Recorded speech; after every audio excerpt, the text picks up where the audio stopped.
Tina Townsend, Sunday, 24th of July 2022, first recording word list. 1. Pit. 2. Pet. 3. Pat. 4. Hat. 5. Pot. 6. Put. 7. Put. 8. Say. 9. Sigh. 10. Sight. 11. Stir. 12. Steer. 13. Stairs. 14. Sand. 15. Pan. 16. Man. 17. Male. 18. Cow. 19. Brow. 20. Bow.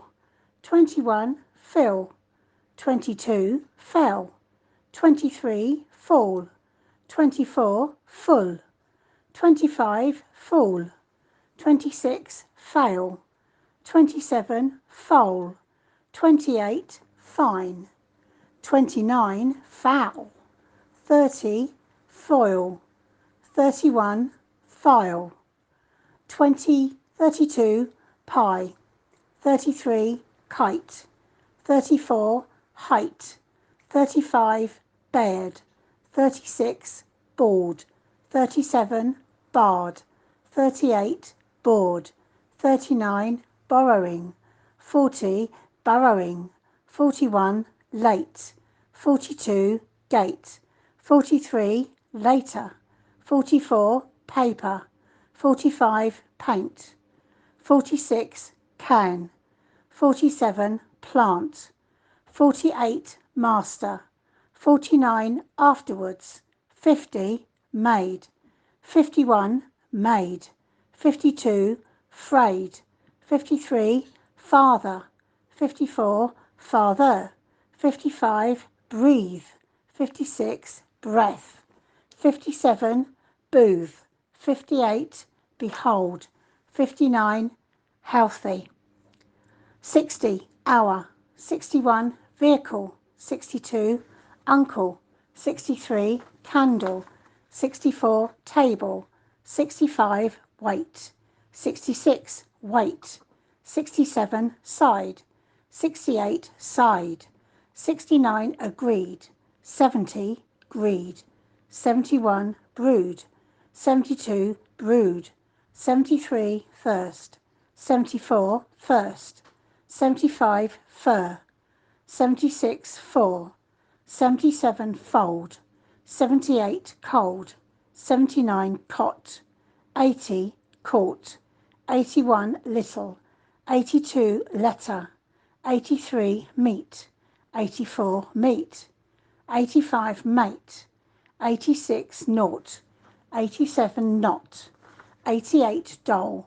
89. Dole. 90. Battle. 91. Cattle. 92. Start. 93. Butter. 94. Water. 95. House. 96. Horse. 97. Horse. 98. Taste. 99. Shade. 100. Lemonade. 101. Sport. 102. 103. Photograph. 104. Important. 105. Thin. 106. Think. 107. Hearth. 108. Mouth. 109. Pout. 110. Sound. 111. Pound. 112. Round. 113. Slouch. 114. Cloth. 115. Clothes. 116. There. 117. Feather. 118. Either. 119. Heaving. 120. Leaving. 121. Earth. 122. Birth. 123. More. 124. More. 125. For. 126. Pearl. 127. Peril. 128. Ball. 130. Girl. 131. Whistling. 132, shopping. 133, singing. 134, swimming. 135, badminton. 136, hopping. 137, hoping. 138, hold. 139, held. 140, honour. 141, annihilate. Tina Townsend, Sunday, 24th of July, 2022. Second recording, Cinderella. Once upon a time, there was a girl called Cinderella, but everyone called her Cinders. Cinders lived with her mother and two stepsisters called Lily and Rosa. Lily and Rosa were very unfriendly and they were lazy girls. They spent all their time buying new clothes and going to parties. Poor Cinders had to wear all their old hand-me-downs and she had to do the cleaning. One day, a royal messenger came to announce a ball. The ball would be held at the royal palace in honour of the Queen's only son, Prince William. Lily and Rosa thought this was divine. Prince William was gorgeous and he was looking for a bride. They dreamed of wedding bells. When the evening of the ball arrived, Cinders had to help her sisters get ready. They were in a bad mood. They'd wanted to buy some new gowns, but their mother said that they had enough gowns. So they started shouting at Cinders. "Find my jewels," yelled one. "Find my hat," howled the other. They wanted hairbrushes, hairpins and hairspray. Tina Townsend, the 12th of November, 2020. I've been asked to speak for 1 to 2 minutes about something that I find either funny or very emotional. I'm quite an emotional person, so I'm going to choose that to talk about. I have 3 children and I have 4 grandchildren, and I'm going to talk about my grandchildren, and in particular the joy that I felt when each grandchild called me Nanny or Nana, and when they first said, at whatever stage it was, "I love you, Nana," and when they saw me, they came running towards me with their little arms outstretched. My granddaughter was the first one, and she's the eldest child. Her name is Autumn. She's absolutely amazing, but her speech was delayed, so it took a little while before the words came out. The emotions and the physical actions were always there. So when she was probably about 2.5, was actually the first time that she said, "Love you, Nana." And she was really pleased to see me and came up and hugged me independently without her mum or her dad saying, "Give Nanny a kiss, say goodbye, say hello." My second grandchild, my grandson Herbie, he was a very quick to learn, quick to speak. But it was just as amazing when he said it. Your heart just bursts when you hear something like that.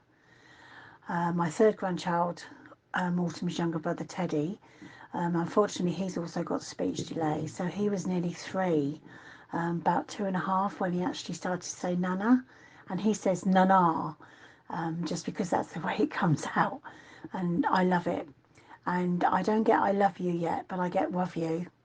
And when he sees me now, he always gives me a big hug, which just makes me absolutely overjoyed. My youngest grandson, Archie, he's wonderful. Again, he's like Herbie. He spoke very, very, very, very young. So he's actually been saying Nana and "love you" for quite a long time. I don't see as much of Archie as I do of the others, just because of my lifestyle and his parents' lifestyle. They both work shifts and evening work and such like. But I FaceTime Archie, and he's always really pleased when he sees me on the phone. And when I do see him, he's such an old-fashioned little soul. And he's like, "Hello, Nanny, you've come to see me. I'm so pleased you're here. Come in." And he always says, "I love you," and he always gives amazing hugs. So I have 4 beautiful grandchildren, which fill me with joy every single day. Okay, so Tina, if you could tell me a little bit about where you lived and what it was like growing up there. Okay. I lived in a flat with my grandparents until I was about 8. So they owned an off licence in Wimbledon, and they lived in the bottom half of the property, and my mum, my dad, me and my sister lived in the top half of the property, and my mum used to work for my granddad in the shop. So I lived there until I was 8 years old, and then spent an awful lot of time with like my nan and my granddad, like nearly all the time with them actually. My mum worked quite a lot. And then when I was 8, we moved to a flat in Southfields, which is near Wimbledon Tennis Courts. So we went and moved into a 2-bedroom flat, and we lived there. So that was the first time that we'd like really lived on our own as a family. It was okay. I didn't like being in the flat much. There was a school that we were moved to from the primary school that we were at, and it was just literally just over the road from where we were. But I went there and my sister went there, and we absolutely hated it. So my mum and dad moved us back to the school that we were at before we moved, and we were fine. We absolutely loved it there. That was Smallwood, so we stayed there until we actually left school. So that was all right. I don't know really. It was just normal family life. My mum worked. My mum always worked. What did she do? She worked for the gas board for years and years. She wasn't a stay-at-home mumsy type. My mum always worked. My dad never bothered. It never bothered my dad. And unusually for the 60s when I was growing up as well, my mum drove and had her own car too. So we were always a 2-car family, which was quite unusual for those days. But that was just what my mum was like. It wasn't her forte. So I think home life was fairly strict. My dad was quite strict. Everybody had to pitch in. So we all had aspects of housework to do. From when I was about 13, I think I used to get the shopping on the way home from school. I used to start cooking the dinner. Mum would take over when she came in, and then Mum would dish up dinner, and then we would sort of take it in turns to wash up. Saturday mornings was always everybody did the housework together. Even my dad, unusually as well, he would do that. And then once the housework was all done, Saturdays, then always lunchtime. We went to my nan's on a Saturday lunchtime. We either took in fish and chips, she lived near Tooting, and if we were lucky, we used to go to like a Wimpy bar for lunch before we went into my nan's. That was like a real big treat to go to the Wimpy bar. So we used to do that, and then we used to always have Saturday afternoon with my nan, and my dad's brother would come over with his 2 children. So Saturday afternoons was always like a family day. Mm-hmm. Always spent with my nan. I can remember sitting there watching the wrestling with them, with all these like Mick McManus and all these other wrestlers that used to come on. Who liked the wrestling? Oh, my granddad loved it, and my nan did actually as well. And then I remember one day I was watching the horse racing with my granddad, and he sort of was explaining to me how all the horses won and that. And I remember getting terribly, terribly upset, and he sort of said, "What's wrong?" And I said, it's not fair. I said, because there's all those horses that have been in every single race. I said, and that one, bar none, they've made it do all the races, Grandad, and that's why it's not won anything. And I remember being absolutely devastated. This poor that bar none horse had been made to race in every single race for the afternoon. And then he tried to explain to me that bar none was just the fact that was the horses that no one was betting on. It wasn't a horse at all. Because I just thought this poor horse was in every race. And I just thought it was so unfair it'd been made to run all the time.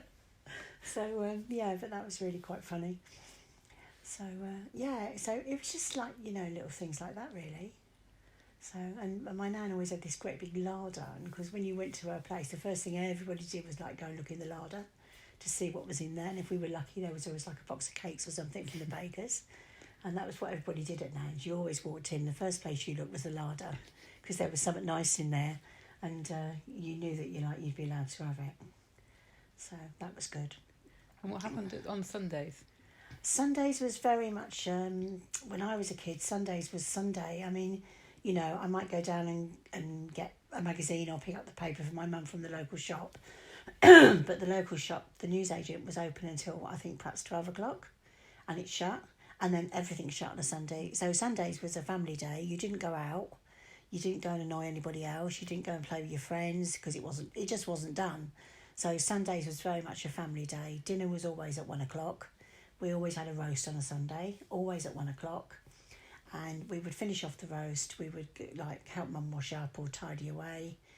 And then my dad would always announce, I'm going to bed now. Wake me up at 4 o'clock with a cup of tea and a piece of cake.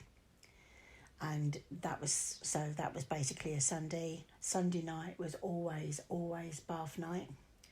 And my mum used to do the ironing, and I can remember her sitting listening to the radio.